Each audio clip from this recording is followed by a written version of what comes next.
ഇപ്പോൾ കഴിഞ്ഞ ദിവസം ഇവിടെ ഇന്ത്യൻ ഓഫീസിൽ ചായ കൊടുക്കാൻ പോയി. ഇപ്പോൾ ആ ചേട്ടൻ ചായ വെച്ചിട്ട് കൈ ഒറ്റ കുട ഉടഞ്ഞു. അപ്പോൾ ഞാൻ ചോദിച്ചു എന്ത് പറ്റി ചേട്ടാ? ചായ കൊടുത്ത് എൻ്റെ കൈ കഴച്ചു. കാരണം 10 വർഷം ഈച്ചയും പൂച്ചയില്ലായിരുന്ന സ്ഥലമാണ്, ഇപ്പം നിറച്ച ആളാണ് എന്ന് പറഞ്ഞു.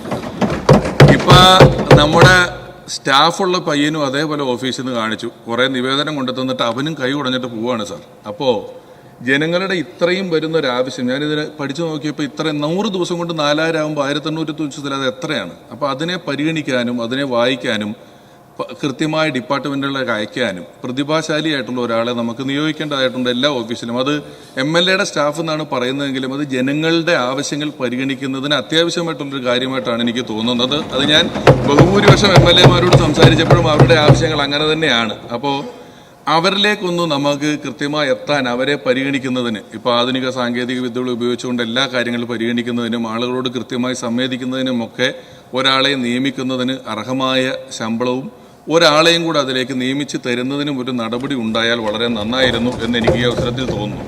ഏറ്റവും പുതിയ വാർത്തകളും വിശേഷങ്ങളും വിരൽത്തുമ്പിലറിയാൻ സീ മലയാളം ന്യൂസ് എല്ലാ ഡിജിറ്റൽ പ്ലാറ്റ്ഫോമുകളിലും ലഭ്യം.